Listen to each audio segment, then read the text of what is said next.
thank you for being at Unity of Bloomington this morning. Please join me in saying this affirmation together. We are Unity of Bloomington. We provide inspiration, tools, and practices that support people on their path of spiritual growth. We teach and live unconditional love, universal truth, and abundant life. Now, please join me and stand and sing our first hymn today.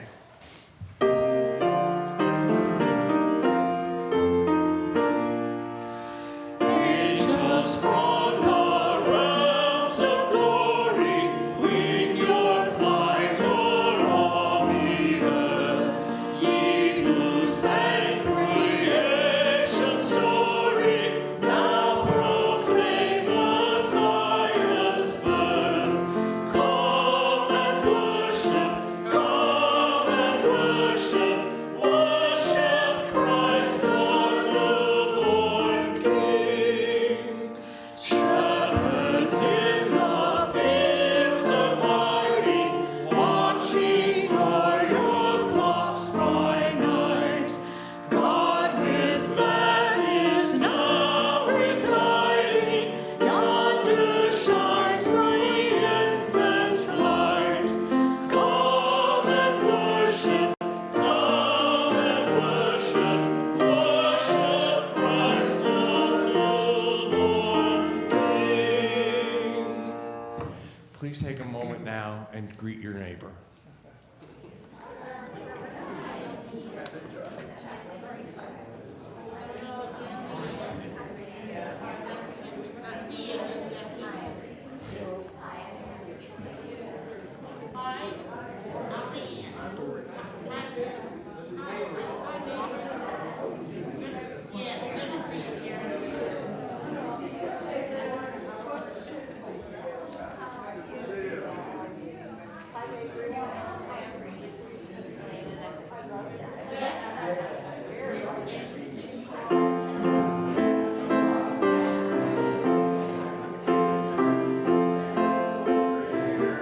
Please be seated.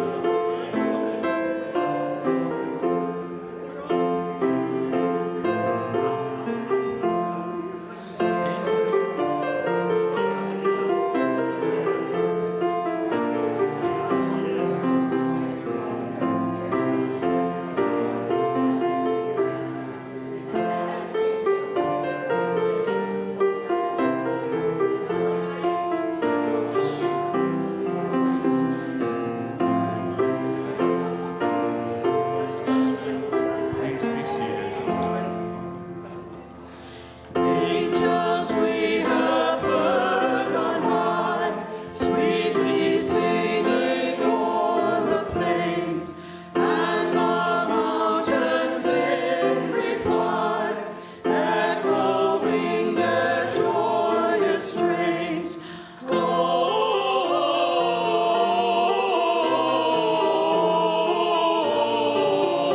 Gloria in excelsis Deo. Gloria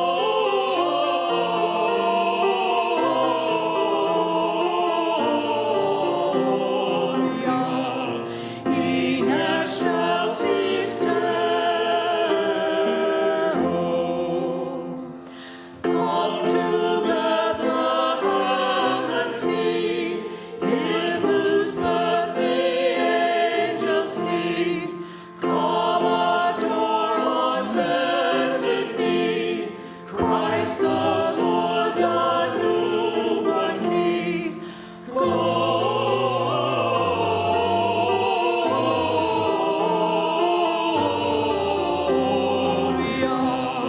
in excelsis Deo.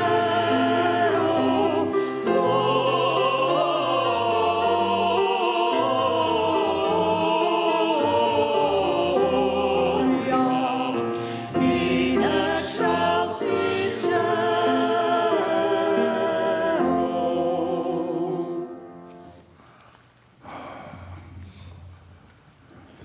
Good morning. It's a little different today. Yeah. Well, it's a transition time. So things are always different in transition times. And this is the third Sunday of Advent. We've been talking about the different spiritual paths that lead to an awareness of infinite love and wisdom within us, all around us. And we've been using these Advent candles to represent those paths. Now, traditionally, the 4 candles represent hope, peace, love, and joy. And we join with churches everywhere that are acknowledging that. Today's theme is love.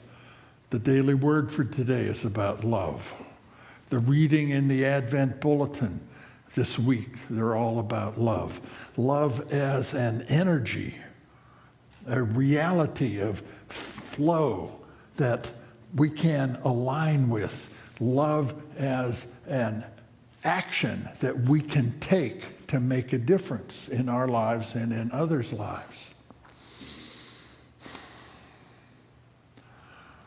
So 2 weeks ago, we lit one of these candles to represent the path of the heart, the path of emotion, devotion, praise, gratitude, probably the most common spiritual path.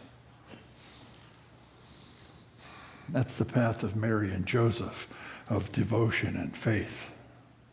Last week we lit a candle for the path of the mind, the 3 kings, the scientists of their day. It's the path of science. It's the path of spiritual principle, of thought control, of philosophy. Very common path in unity.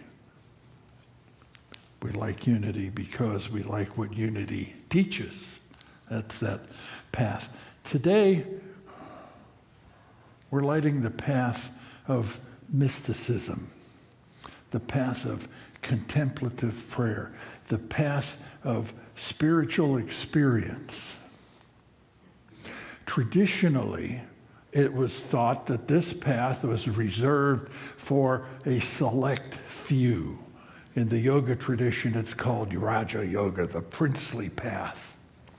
In the Christian tradition, they took the mystics and locked them up in convents and monasteries because they were troublemakers. They got all kinds of strange ideas, and so they had to keep them away.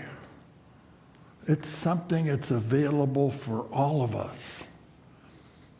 This mystical path, the path of meditation, of contemplative prayer, is central to unity.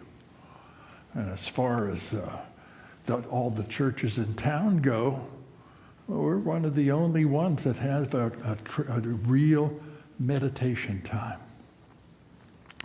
And so as our tradition is, we have different members of the community, families, come and light one of the Advent candles here as soon as this thing lights.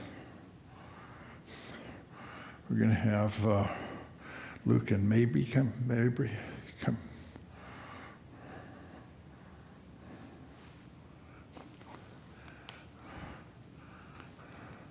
So this purple one here, if that will keep burning, well, let's do it. It's still going. Okay, let me break that off. Yeah.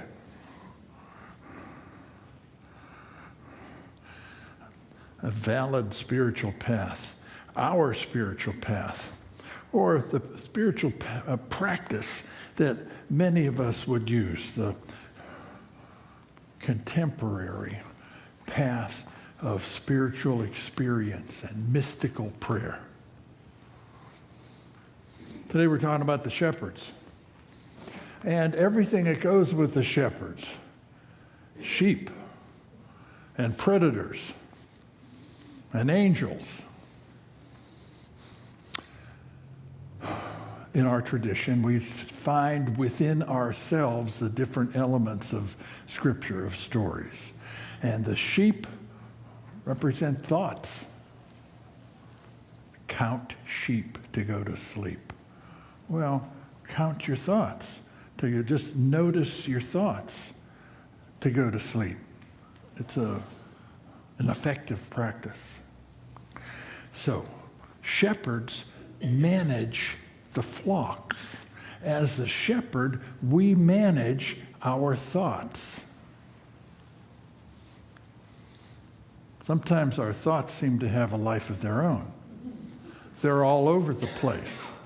Now, this isn't the same as focusing our thoughts as a creative energy. This is acknowledging that all sorts of things are going through our minds all the time. A number of people say all the time, I can't meditate. My thoughts are just all over the place. I can't stop my thinking.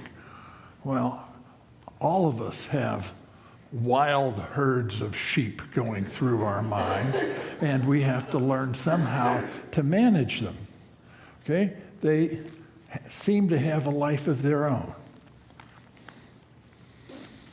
Well, sometimes sheep gets frightened by things.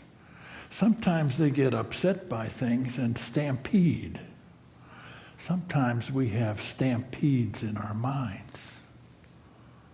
Now, sometimes those stampedes are interesting or fun, like binging on a TV series. If you've done that, you've noticed that that TV series just keeps going through your mind for a while. Or reading a book that you can't put down. Or getting caught up with the World Cup or NFL football or basketball. Just the mind just goes on and on with it. It's like a stampede of the sheep. Well, but sometimes things come up and frighten the sheep that disturb our thinking, that are unpleasant. Things like fear, worry, anxiety can cause a whole uncomfortable series of thoughts that come up. The same thing could be true of anger, resentment, hatred, or guilt, shame, regret. And so those things need to be managed. We could call those kinds of things, fear, anger, shame, predators, because they disturb the health of the flock. Okay? We have to notice the predators. We have to be honest about them. We have to recognize them in order to be able to deal with them. So shepherds, their job was to stay awake at night and watch their flocks. Make sure that they stayed where they needed to be, to keep their eye out for predators that would come and prey upon their flock and endanger the whole thing. Guard and protect them. So can you see how this is a mental activity that we participate in? It's an activity that we do in a lot of different meditation techniques. So,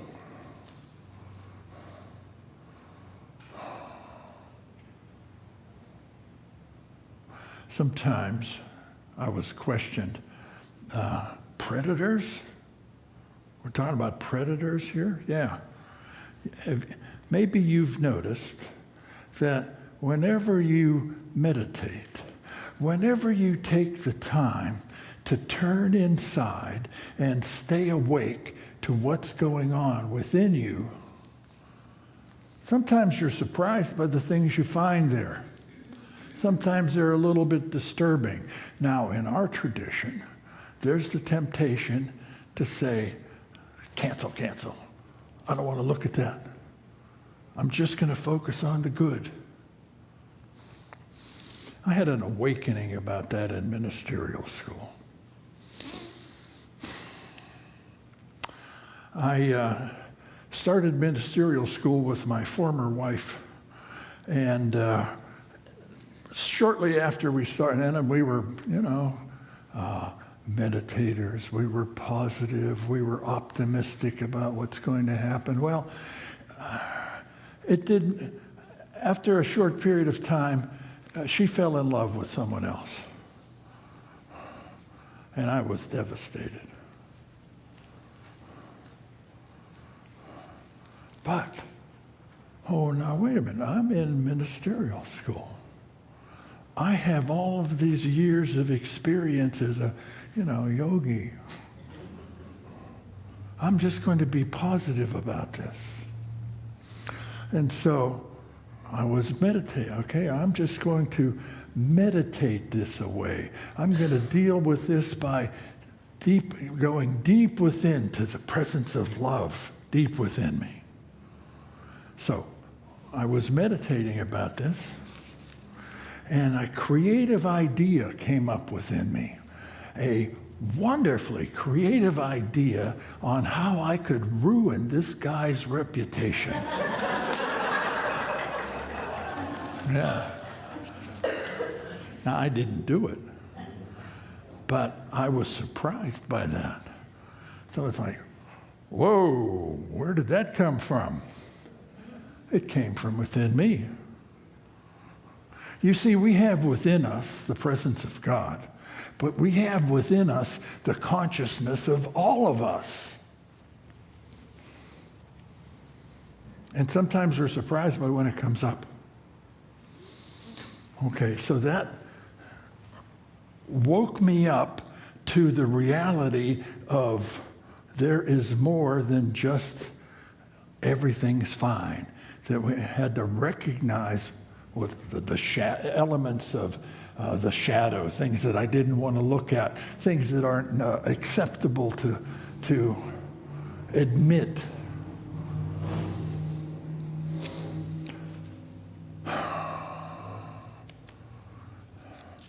So that idea came up, and so it got me interested in the idea of evil. Because that was an evil thought that I had. No matter how creative it was not nice. And it could have been very effective, but it could have caused a lot of harm. So I didn't do it. But I also didn't deal with the loss that I was feeling, because I was still all caught up with being positive. Okay, now I know that I have to be conscious of all the different parts of myself, but did I look at the feelings of loss and grief? No, I didn't. I just let myself spiral down into depression. And because I wasn't dealing with events in my life in a positive, upbeat, Unity way, I was expelled from Unity's ministerial program. Surprise. So the previous year, I had taken some classes at a Methodist seminary, and they had given me a full scholarship for an MDiv program to pay for it. But I stopped that and went to Unity, because Unity was my family. That's where I was supposed to be. Well, boom, I got booted out of Unity. I went back to the Methodist seminary. Does that mean I'm going to be a Methodist? I had a job working at a Presbyterian church. I had a job as a chaplain in a Presbyterian retirement community. I spoke at UCC churches. There was an idea that wouldn't let me go. And the idea was, unity is my family. Unity is where I belong. So after a year at another year there, or more than a year at the Methodist Seminary, some of my classmates that were teachers at Unity School ended up being in charge of the Unity's ministerial program, and I slid back into Unity's ministerial program. Took me 5 years to complete the 2-year course, but I had a wonderful education and an uncomfortable period of emotional and spiritual growth. That idea that unity is my family wouldn't let me go. Kept me oriented. I didn't know how it was going to work out. I didn't know what it meant. It was like the angels that appeared to the shepherds. Angels represent inspirational thoughts, divine ideas that break in and surprise us. A lot of times they don't make sense. A lot of times they're disturbing. Have you seen an angel? Imagine if a big angel appeared to you. In the Bible, you know what happens when an angel appears? The first thing they said is, "Whoa, don't be afraid. Fear not, for behold." Well, sometimes those angels are disturbing, but they're transformative insights.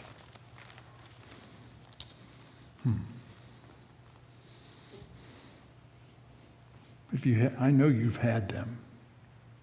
Sometimes we have spiritual experiences, remarkable insights, strange ideas that come up that don't fit in the box that we live in, that are kind of outside of our normal way of life and understanding. And you know what we do with those? We forget them because we don't know where to put them in our consciousness. Most people have spiritual experiences. They might just be called coincidences, or just, what a funny thought that was. We pay attention to the funny thoughts. See, angels, divine ideas are everywhere. Now, there may be some creatures, spiritual beings that are like angels. I haven't seen any, but I've had some powerful and interesting ideas come up and experiences, some with animals, some with people that have passed on. They're common. They're so common, there's a whole, spiritualism is a whole spiritual denomination.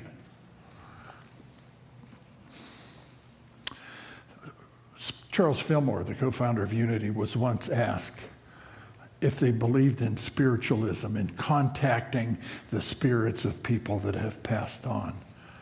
He said, "No, what makes you think that Aunt Millie, once she has passed on, knows any more now than she did when she was here?" Maybe something about what it's like later. He said, "No, go to Jesus. Go to source." So, any experiences that you've had, you want to hold on to them because they are powerful teaching things. It's a phrase that's that Jesus used in his teachings. Those who have eyes to see will see. Have eyes to see. Where do you get eyes to see? One of the ways you get eyes to see, to notice spiritual reality, is to close them and turn inside in meditation and contemplative prayer, is to practice spiritual principles. As we do that, we are more likely to recognize the inspirational ideas that come up in our lives. Some might seem really mysterious and weird. Some might be easy to dismiss as coincidence. So, they are all doorways, openings to spiritual consciousness. I want you to think about ones that you've had. Wendy Wonderly's going to share one that she had as a way of inviting you to remember yours. I think that's on. Thank you. Yeah, I think it's. It looks like it's on. How about now? Yeah.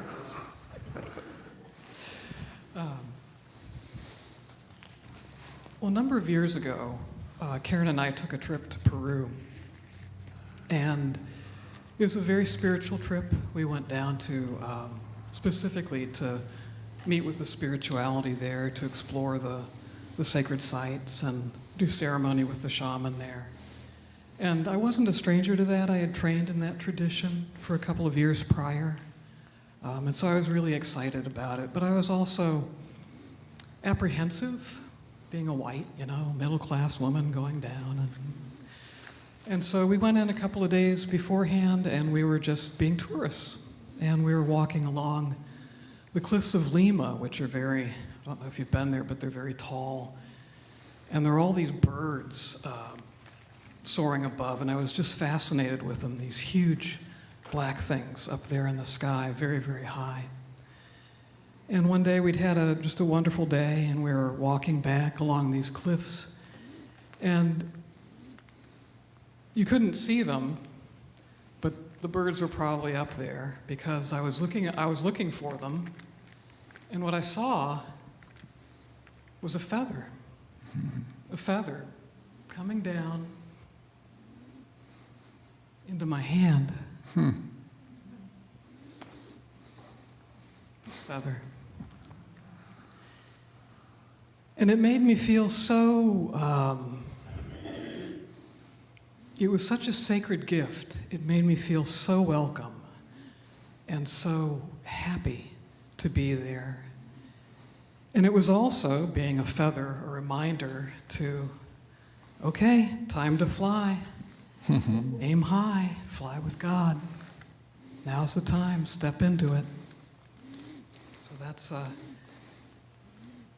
that's my spiritual experience. And just sitting here, I saw one of those birds flying out there just a moment ago. Thank you. Okay, thank you, Wendy.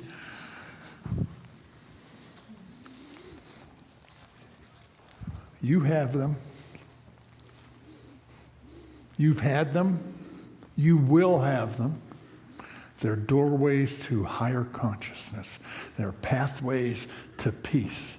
They are ways into the mystical connection with all that is, into oneness and order and flow. That's what people that practice meditation or contemplative prayer, as they call it in Western spirituality. Meditation in the Eastern is the same as contemplative prayer in the Western sense. It's an openness to experience. It's an awareness of our inner world and being conscious on an inner journey. A significant, important part of unity. Charles Fillmore said, in answer to what do you people do in unity, he said, enter the silence and affirm the truth. Experience the silence. Embark on the mystical path of meditation and focus your mind to make a difference in your life and in the world through affirmative prayer. So those two forms of prayer, those two forms of entering into the consciousness of the divine, silence and affirmation. So, we're going to have a little experience of meditation. There are lots of different meditation techniques. There are probably many different meditation techniques that are present in this room because we're spiritual seekers. We've tried a lot of them. I have a number of them, and it's like, okay, what do I do today? Sometimes I say in a more devotional way, how can I come closer to you today? And so I get an idea of a particular practice that I will use to get quiet, to enter into the silence. And there in the silence, like the shepherds, we watch and listen and wait. Stay awake to what's happening. Recognize some thoughts that might distract us. Recognize some thoughts that might threaten our living, our quality of life. And just notice that there are a lot of thoughts that are just there. We let them be there and watch them. But in order to get to that place of silence, we need to do something. We're going to sing a couple songs today. We're going to do some chanting. That usually means in some strange foreign language. Now, these are in English, but it's the same kind. They're written by people that have experienced chanting in other traditions, but said, well, we can write some in our own language. And so we're going to sing two songs, circle chant and I Am as God Created Me, and allow that to give our mind something to do so that we can drop down below the level of the ordinary activity of mind, a place of quiet where we can listen, watch, and wait. So, join in. The words are really simple. They'll be on the screen, but you'll learn them like that.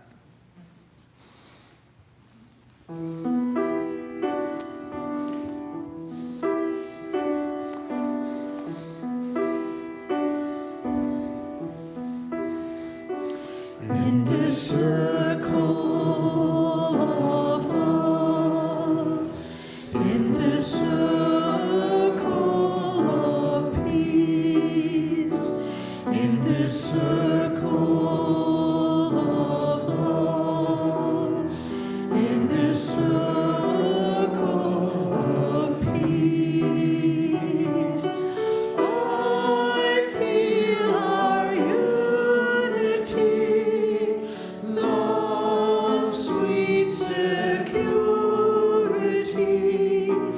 I feel our unity, love, sweet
security, love, sweet security. I feel our unity, love, sweet security, in this circle of love, in this circle of peace.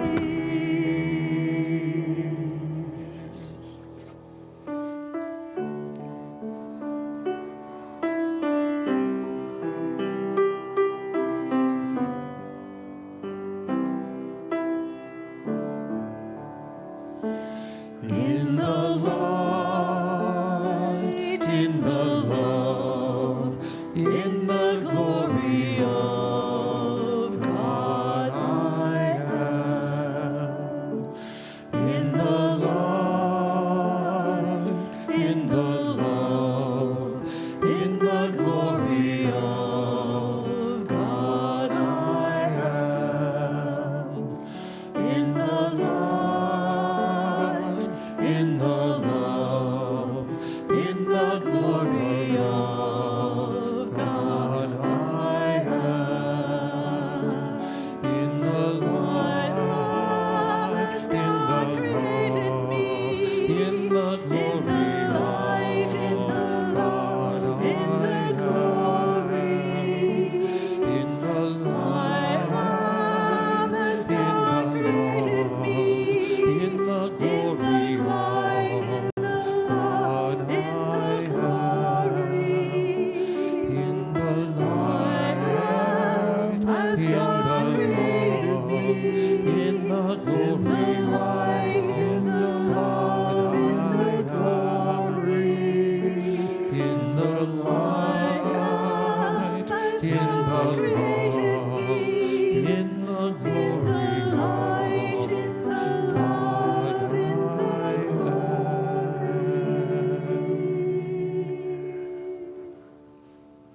Settle.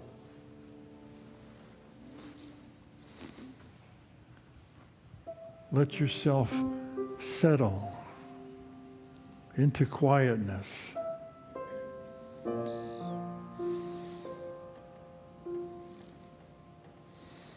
Breath moving smoothly. Body supported by the chair, surrendering to the earth.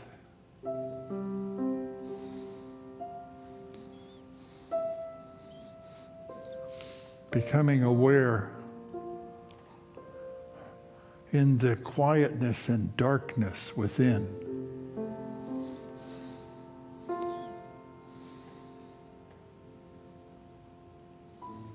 Smooth breathing. Easy being.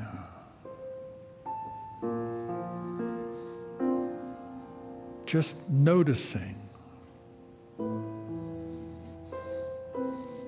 Being a witness, an observer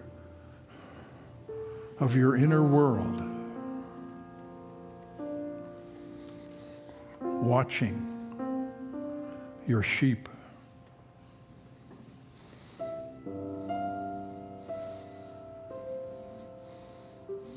Get comfortable there. And allow yourself to settle into the quietness, into the pure being of the Holy